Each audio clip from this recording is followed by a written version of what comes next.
साथ मौजूद हैं डॉक्टर अली अजमल साहब जो माहिर नफ्सियात हैं, उनसे बात करते हैं। अस्सलाम वालेकुम सर, कैसे हैं आप? बहुत शुक्रिया प्रोग्राम में आने के लिए डॉक्टर अली।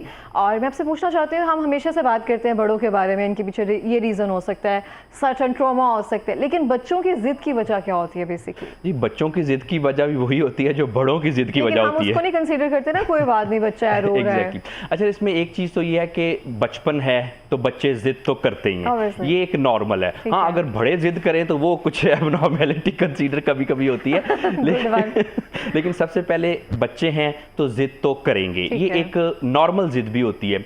लेकिन ना आजकल बच्चे कुछ ज़्यादा जिद कर रहे हैं, एक चीज़ पे फिक्स हो जाते हैं और बिल्कुल अपनी बात को मनवाते हैं, और वो फिर बातें भी कुछ ऐसी होती हैं, बाज़ औक़ात मानने वाली होती हैं, बाज़ औक़ात नहीं मानने वाली होती। उसके पीछे ना मुख्तलिफ फैक्टर्स हैं कि बच्चे क्यों इतने फिक्सेट हो जाते हैं, क्यों इतने एक ऑब्सेशंस की हद तक ज़िद्दी हो जाते हैं और फिर पेरेंट्स को उनको डील करना मुश्किल हो जाता है। उसमें सबसे पहले तो आप देखें कि बच्चों को लिए उनके जो जहन पे जो असरात हैं वो उसी चीज़ के होते हैं वो जो इर्द गिर्द ऑब्जर्व करते हैं। अगर किसी फैमिली में कोई झगड़ा वगैरह चल रहा है, कोई फैमिली में टॉक्सिक इन्वायरमेंट है, पेरेंट्स की आपस में नहीं बन रही, या फिर जो उनके क्लोज फैमिली है, अगर जॉइंट फैमिली सिस्टम में रहते हैं, वहाँ पर अगर एक दूसरे के वो डोमेस्टिक पॉलिटिक्स खींचातानी लगी रहती है, तो उसका असर बच्चों पर होता है। आप देखें कि सबसे ज़्यादा बच्चों के बिहेवियर और कंडक्ट पे फैमिली इन्वायरमेंट का इफेक्ट होता है। जब भी कोई मेरे पास क्लिनिक पे बच्चा किसी भी मसले में आता है तो सबसे पहले मैं ये पूछता हूँ कि फैमिली इन्वायरमेंट कैसा है, और बहुत जरूरी है एग्जैक्टली कि कहीं पेरेंट्स की लड़ाई तो नहीं हो रही।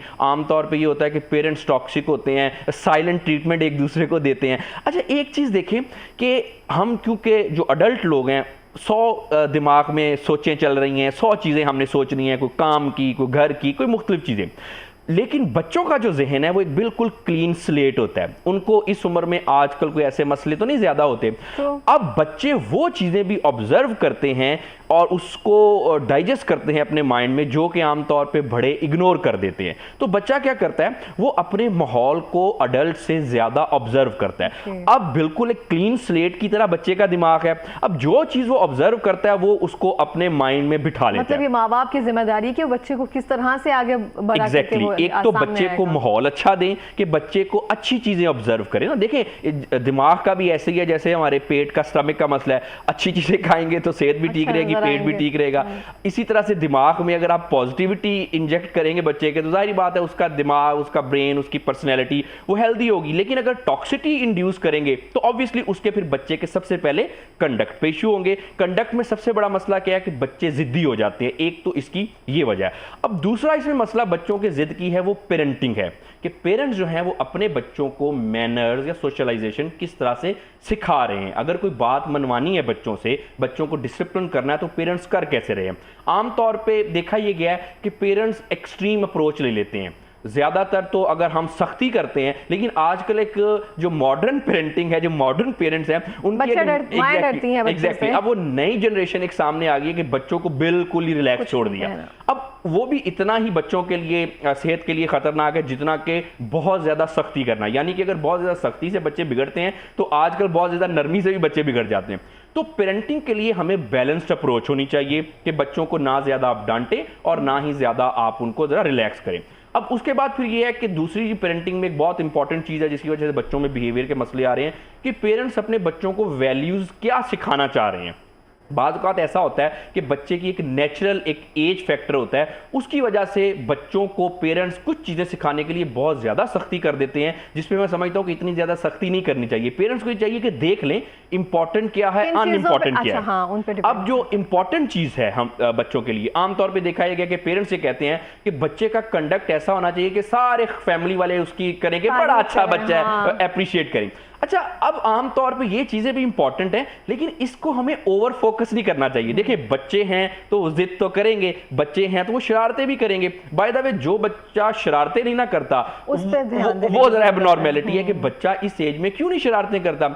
आमतौर पे अक्सर खास तौर पे मदर्स आती हैं मेरे पास क्लिनिक पे, वो कहते हैं जी बच्चे जी शरारतें बहुत करते हैं। तो मैं अक्सर उनको समझाता हूँ, देखिए अगर बच्चे शरारतें नहीं करेंगे तो क्या मैं और आप शरारतें करेंगे? अब ये कॉमन सी बात है कि एक एज फैक्टर है। तो कुछ ऐसी चीजें कि जो बच्चों का बचपने में जो कंडक्ट होता है उसको पेरेंट्स को इतनी ज्यादा फोकस नहीं करना चाहिए। बच्चों को जरा क्रिएटिविटी होनी चाहिए, उनको जरा रिलैक्स होने। लेकिन कुछ चीज़ें ऐसी हैं जिस पे बच्चों के लिए बिल्कुल हमें फोकस रह के उसको, बल्कि बाकायदा तौर पे उसको फोकस करके उस बिहेवियर को हमें चेंज करना चाहिए। अच्छा, दूसरी वजह तो ये होगी कि क्यों बच्चे जिद करते हैं।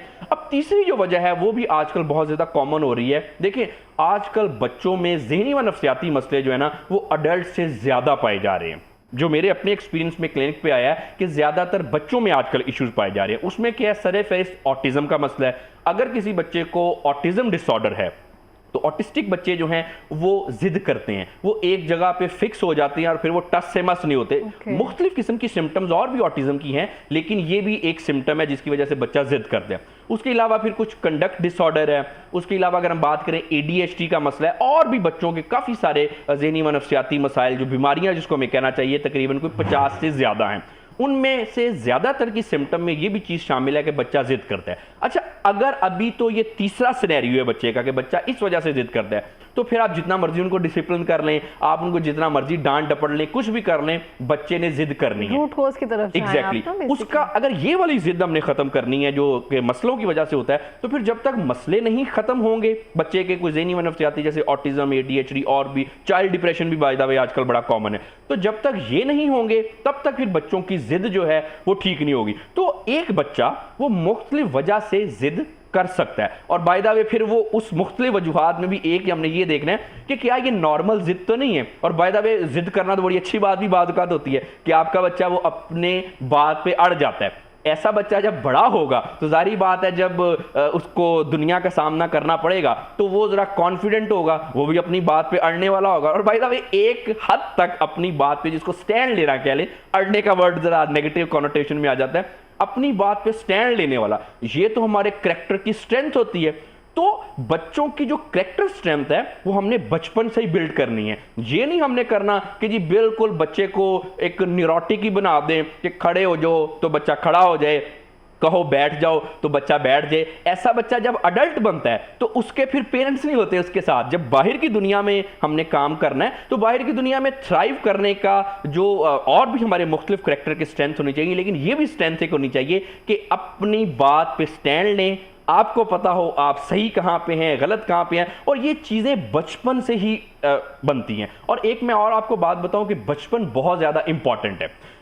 जितने भी लोग हैं उनको अडल्ट उम्र में कोई ज़हनी व नफ्सियाती मसले होने हैं या नहीं होने, या उन्होंने अपनी लाइफ में कहाँ पे पहुँचना है, ये बचपन में ही डिसाइड हो जाता है। ऐसा डिसाइड नहीं होता कि जी हमारा बच्चा डॉक्टर बनेगा, वो तो एक अलग चीज़ है ना।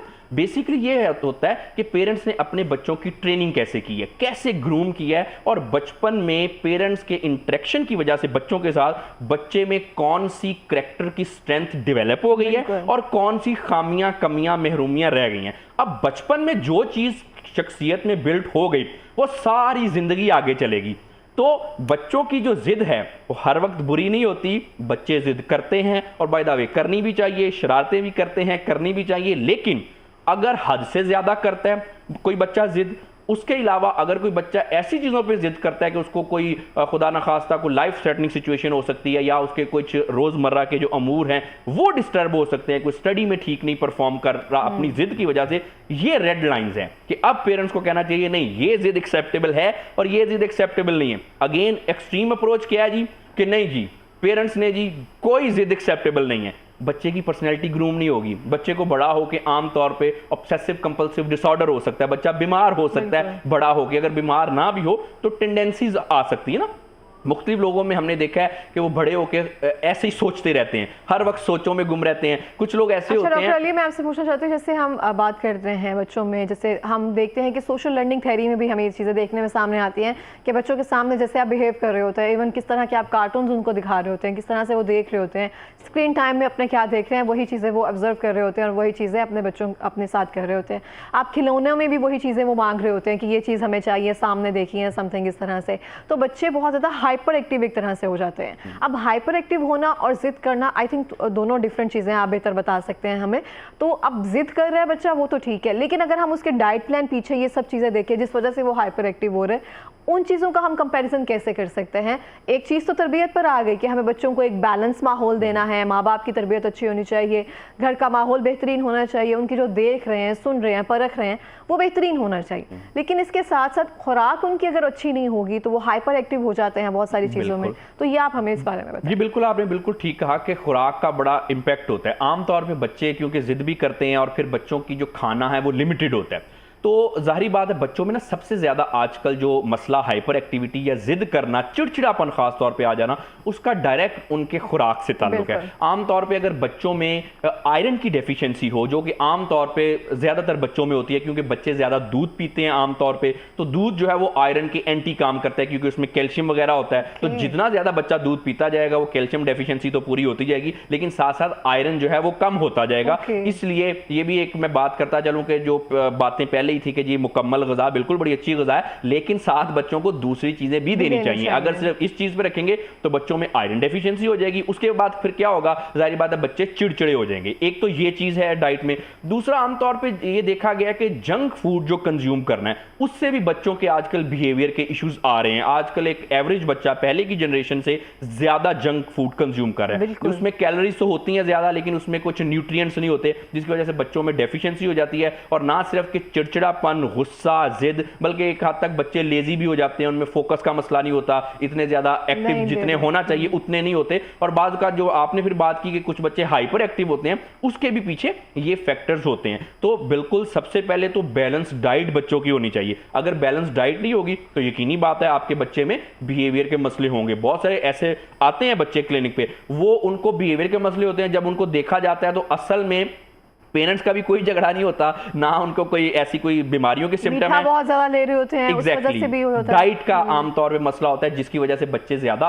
हाइपर एक्टिव हो जाते हैं। तो एक तो हमने बैलेंस डाइट बच्चों की रखनी है। जिस तरह से डाइट आपकी फिजिकल ग्रोथ के लिए इंपॉर्टेंट है, इसी तरह से आपकी मेंटल ग्रोथ के लिए भी डाइट बहुत ज्यादा इंपॉर्टेंट है, क्योंकि ऑब्वियसली ब्रेन अभी बच्चों का इतना डेवलप नहीं होता। जैसे उन्होंने अपने जिस्म में बढ़ना होता है तो ब्रेन का साइज भी बढ़ रहा होता है। तो यकीनी तौर पर डाइट जो है ये एक सिंगल बहुत इंपॉर्टेंट फैक्टर है। लेकिन फिर डाइट अगर आपकी ठीक है, घर में फिर कुछ टॉक्सिटी है उसकी वजह से मसले होंगे, उसके बाद फिर जैसे मैंने बताया कुछ ज़हनी व नफ्सियाती मसला। तो ये ना एक हॉलिस्टिक अप्रोच होती है कि हमने सारी चीज़ों को देखना है कि हम किस चीज़ में लैक कर रहे हैं जिसकी वजह से हमारे बच्चे में ये प्रॉब्लम है। बिल्कुल आपने बड़ा रेलिवेंट पॉइंट उठाया कि बाद औक़ात ऐसा होता है फैमिली में कोई मसला नहीं है, हस्बैंड वाइफ के बड़े अच्छे रिलेशनशिप हैं, जॉइंट फैमिली सिस्टम में भी बिल्कुल ठीक है, कोई बच्चे को ज़हनी व नफ्सियाती मसला भी नहीं है, लेकिन फिर देखा जाता है डाइट। अच्छा, जब डाइट देखते हैं तो डाइट ठीक नहीं होती। हाँ जी, बिल्कुल एग्जैक्टली उसकी वजह से फिर बच्चे में इस तरह के मसले आ जाते हैं। तो हमने एक हॉलिस्टिक अप्रोच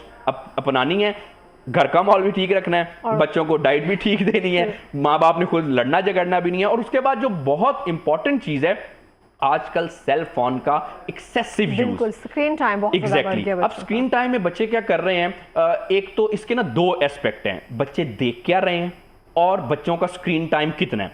अच्छा, अगर स्क्रीन पे बच्चे ज्यादातर पेरेंट्स अगर उन्होंने को कंट्रोल किया है, बच्चों को कार्टून वगैरह देख रहे हैं, इस तरह की चीजें देख रहे हैं, तो आमतौर पे बच्चे उससे कोई बहुत ज्यादा नेगेटिव चीजें नहीं सीखते। लेकिन उसमें फिर ये देखना है कि स्क्रीन टाइम कितना है। क्या बच्चा सिर्फ कार्टून ही तो नहीं देखता रहता, या स्क्रीन पे भी कोई अच्छी चीजें लेट से बच्चों के लिए जो अप्रोप्रिएट है वो तो नहीं देखता रहता। आजकल अगर कार्टून देखें ना, वो मुझे लगता है अडल्ट कार्टून हैं, बच्चों के लिए कार्टून हम वर्ड यूज करते हैं, लेकिन मैं कार्टून देखूं मैं कहती हूँ ये क्या दिखा रहे हैं। जी एग्जैक्टली। इसमें ना एक तो बिल्कुल ये है कि आमतौर पर जो कंटेंट है ये हमें पता नहीं चलता कि कौन सा सही है कौन सा गलत है। हम बच्चों को 24/7 मॉनिटर तो नहीं कर सकते कि बच्चे क्या देख रहे हैं। और आमतौर पर ऐसा होता है, अगर पूरा एक कार्टून की बात करें, किसी भी चीज की बात करें, उसमें सारी चीजें ठीक होती हैं, कुछ 1-2 मिनट की चीजें ऐसी होती हैं जो बच्चे उसको अडॉप्ट कर लेते हैं और उनके लिए ठीक नहीं होती। तो एक तो कंटेंट क्या कंज्यूम कर रहे हैं बच्चे, देख क्या रहे हैं यानी कि, और उसके बाद फिर बच्चे जो हैं वो कितनी देर के लिए देख रहे हैं। स्क्रीन टाइम बच्चों का मिनिमम होना चाहिए। आमतौर पे बच्चे 5-5, 6-6 घंटे सेल फोन पे या स्क्रीन पे रहते हैं। वो जितनी मर्जी अच्छी चीजें भी देख रहे हो, स्क्रीन टाइम की वजह से बच्चों की फिजिकल ग्रोथ का तो मसला होता ही होता है, साथ साथ बच्चों की मेंटल ग्रोथ का और उसके अलावा जो बिहेवियर के मसले हैं वो भी हो जाते हैं। अब इसके हट के दूसरी बात बड़ी इंपॉर्टेंट है कि कुछ बच्चे आजकल अडल्ट कंटेंट कंज्यूम करें। अडल्ट कंटेंट से मेरा ये मुराद है कि आमतौर पे फेसबुक पे रील्स देख रहे हैं, इंस्टा देख रहे हैं, ऐसी स्क्रॉलिंग कर रहे हैं। बिल्कुल, ये बहुत अच्छा पॉइंट है हमारा। और उसकी वजह से फिर दो चीजें हो रही हैं। एक चीज में आपको शायद पेरेंट्स के लिए भी शॉकिंग होगी कि एक तो उससे आपके बच्चे नेगेटिव चीजें कंज्यूम कर रहे हैं, बहुत सारी ऐसी चीजें जो कि उस उम्र में बच्चों को नहीं पता होनी चाहिए, इवन के नॉर्मल माशरे की भी, कोई लड़ाई झगड़े की चीजें, कुछ इस तरह की चीजें जिसकी वजह से बच्चे का अभी दिमाग जो वो इनोसेंट है वो उसको प्रोसेस ठीक तरह से नहीं कर पा रहा। लेकिन जो दूसरी चीज बड़ी इंपॉर्टेंट है जो मैं पेरेंट्स की तरफ खास तौर पर मुतवज्जा कराना चाहता हूं, बाज़ औक़ात पेरेंट्स अपने बच्चे के जर्नल नॉलेज पे बहुत खुश होते हैं। जर्नल नॉलेज तो बड़ा अच्छी बात है, लेकिन एक बच्चा 4-5 साल का वो रील्स देख रहा है, वो स्क्रॉल कर रहा है और उसको इतना ज्यादा जर्नल नॉलेज एक बगैर वजह का, जिसकी कोई उसकी स्टडी में सिग्निफिकेंस नहीं है, आ गया है। अब वो बच्चा एकेडमिकली अच्छा परफॉर्म नहीं कर सकेगा। पेरेंट्स ये करते हैं कि जी नॉलेज बड़ा बच्चे को मिल गया, लेकिन आप देखें ना कि अगर एक बच्चा है, फोकस हट गया ना उसका, फोकस एग्जैक्टली, अगर एक बच्चा है वो कंज्यूम करता जा रहा है नॉलेज अच्छा नॉलेज भी चले फर्ज कर लें जो स्ट्रीट्स में हमारे हो रहा है या जो फैमिली सिस्टम है या किसी भी और तरह का अच्छा कंटेंट भी अगर बच्चा कंज्यूम कर रहा है, उसका जनरल नॉलेज तो इंप्रूव हो गया। अब पेरेंट्स बड़े खुश हैं जी कि हमारा बच्चा आइंस्टाइन बन गया, जीनियस बन गया। ऐसी बात नहीं है। अब वो बच्चा देखा गया कि वो एकेडमिकली अच्छा परफॉर्म नहीं करेगा, क्योंकि जाहिर बात है जब आपने बुक्स पढ़नी है, रीडिंग करनी है, उसके लिए फोकस चाहिए, और वो आम तौर पे जिस तरह से हम बच्चों को सिखाते हैं वो कोई इतनी प्लेयरफुल एक्टिविटीज नहीं होती। अब बच्चा उस चीज को छोड़ के फौरी तौर पे स्क्रीन पे और मोबाइल पे भागेगा कि जिससे मुझे मजा आ रहा है, और 10-10 15-15 सेकंड में एक चीज कंज्यूम खत्म हो रही है और उसका रिजल्ट भी आ रहा है। मैं रील्स की बात कर रहा हूं और बच्चे को फिर देख के मजा आ रहा है। और आप देखिए ना अली, स्पिरिचुअली भी होता है कि हम कहते हैं कि नमाज इस तरह से पढ़ते हैं हम कि फोकस रहे, ध्यान एक जगह रहे, इधर उधर के ख्यालात ना आए, सोचे जो है मुंतशिर ना हो, तो वो चीज़ें बेहतर रहती हैं, हमें आगे बढ़ने में मदद देती है। लेकिन बच्चों को अगर हम 15-15 सेकंड्स की सिर्फ रील्स ही दिखाते जाएंगे और हम ये कहेंगे चलो अच्छा कंटेंट देख रहे हैं, फैमिली व्लॉगिंग देख रहे हैं, समथिंग, ऐसा कुछ भी नहीं है। अगर 15-15 सेकंड्स के बाद वो चेंज हो रही है तो उनको चीज़ फौरी चाहिए। हर चीज़ में वो हाइपर एक्टिव या हाइपरटेंसिव हो जाएंगे कि मुझे ये चीज़ चाहिए, ये नहीं हो रहा, जिद, चिड़चिड़ापन, ये सब चीज़ें फिर साथ साथ ही चलती हैं, हम उसको नहीं रोक सकते। बिल्कुल साथ साथ चलती है। और उसमें दूसरा मसला ये है कि जब आप फौरी चीजों को रिजल्ट आपको चाहिए कि 15 सेकंड में खत्म हो जाए, तो फिर बच्चा वो जो लॉन्ग टर्म गोल्स हैं उस पे फिर बच्चा इतना फोकस नहीं कर पाता। और एक चीज ना बड़ी आपने इंपॉर्टेंट बात की, ये खैर थोड़ा सा टॉपिक से हट के, लेकिन मैं आपको बताता चलूं कि जैसे आपने नमाज का जिक्र किया, इबादत का जिक्र किया, ये हर शख्स को करनी चाहिए। देखें वो अल्लाह ताला कहता है ना कि अला बिज़िक्रिल्लाहि तत्माइनुल कुलूब, कि बेशक अल्लाह के जिक्र से ही दिलों को इत्मीनान हासिल है। तो हर शख्स को ये काम करना चाहिए, नमाज पढ़नी चाहिए, अल्लाह से अपना रिश्ता मजबूत करना चाहिए, इससे बहरहाल हमें फायदा होता है। अच्छा, लेकिन एक चीज इसमें अंडरस्टैंड करनी है कि अगर मैं आपको एक छोटा सा एक वाकया सुनाऊं अपना पर्सनली, कि मेरे पास एक बुजुर्ग आए क्लिनिक पे, तकरीबन कोई 60 साल के करीब एज। वो मुझे कहते हैं कि डॉक्टर साहब जब मैं नमाज पढ़ता हूं तो मेरा ध्यान इधर उधर जाता है, तो मुझे कोई ना ऐसी दवाई दे दे कि जिससे मेरा ध्यान इधर उधर ना जाए। तो ये एक मिसकंसेप्शन मैं सबके लिए दूर करता चलूं कि नमाज जब हम पढ़ते हैं तो हर शख्स का ध्यान इधर उधर जाता है, क्योंकि जाहिर बात है हम इतने कोई परफेक्ट नहीं है, वो कोई औलिया अल्लाह कोई बहुत बड़े लोग हैं जिनका ध्यान इधर उधर नहीं जाता, लेकिन आम तौर पे जो एक नॉर्मल लोग हैं उन सबका ध्यान इधर उधर जाता है। मैं ये कहना चाह रही थी कि हम नमाज इसलिए पढ़ते हैं कि हम सारी सोचों को साइड पे रख के सिर्फ उसकी इबादत में हम हो जाएं। कोशिश जरूर करते हैं कि हमने ये बात नहीं सोचनी है, हमने सिर्फ उसकी नमाज में सजदा देना है। बिल्कुल आपकी बात ठीक है, इससे फोकस इंप्रूव होता है, फोकस इंप्रूव होता है। इसीलिए तो मैंने कहा नमाज पढ़नी चाहिए, इंसान को इबादत करनी चाहिए, ये एक इससे मेडिटेशन भी हो जाती है, आपका फोकस इंप्रूव होता है। ये बड़ी अच्छी चीजें हैं जो अल्लाह ताला ने हमें बताई हैं, उस पर हर शख्स को फोकस करना चाहिए। लेकिन बाज़ औक़ात कुछ जैसे मैंने बताया कि लोग कहते हैं कि शायद वो कुछ गलत कर रहे हैं, उनसे गलत हो रहा है। तो अगर आपका भी ध्यान किसी का भी इधर उधर जाता है तो कोई बात नहीं, जैसे आपने बड़ी अच्छी बात की कि आप इसको इंप्रूव करने की कोशिश करें, लेकिन ये एक्सपेक्ट ना करें कि आपका बिल्कुल भी ध्यान ना जाए। ये एक नॉर्मल लोगों के लिए शायद इतना पॉसिबल नहीं है। तो बिल्कुल अच्छा, उससे फिर अगर बच्चों की बात करें तो जब बचपन से ही हम बच्चों को इतनी चीजों में इन्वॉल्व कर देंगे तो बिल्कुल आपने ठीक कहा, फोकस का मसला, स्टडी फोकस मांगती है, कोई भी लाइफ में लॉन्ग टर्म गोल है तो देखिए ना उस पे फोकस चाहिए और एक लंबी स्ट्रगल चाहिए कि अगर आपको फौरी कुछ चीजें नहीं भी मिल रही तो फिर भी आप अपने रास्ते पे चलते रहें। ये जब बच्चों में हम स्किल डेवलप करेंगे तो तभी बच्चे कामयाब होंगे ना। तो इसलिए बच्चों की अगेन वही बात आ जाती है पेरेंट्स पेरेंटिंग कैसे कर रहे हैं और पेरेंट्स के अपने कैसे हालात हैं। अगर आप बच्चों के सामने, कुछ पेरेंट्स ऐसे करते हैं कि बच्चों के सामने झगड़ना नहीं है, साथ वाले कमरे में जाके झगड़ लेना है, चले सामने झगड़ने से तो बेहतर है, लेकिन बच्चा आपके फेशियल एक्सप्रेशन ऑब्जर्व करता है। आप देखेंगे बच्चा 6 महीने का अगर हो, उसको कोई लैंग्वेज नहीं आती हो, कुछ ना आता हो, वो आपके फेशियल एक्सप्रेशन को रिस्पॉन्ड करता है। गुस्से से छोटे 6 महीने के बच्चे को देखेंगे, वो थोड़ा सा आप और तरह से फेस देगा, स्माइल करेंगे बच्चा भी आपको रेसिप्रोकेट करेगा, रिस्पॉन्ड करेगा। तो ये आप बात याद रखें कि ये बिल्कुल आप बात भूल जाएं कि बच्चा ऑब्जर्व नहीं करता, और आजकल के बच्चे आजकल के तो कुछ ज्यादा ऑब्जर्व करते हैं। बिल्कुल इस तरह से है। बहुत शुक्रिया डॉक्टर अली, बहुत अच्छे तरीके से आपने एक्सप्लेन किया। Thank you so much for coming.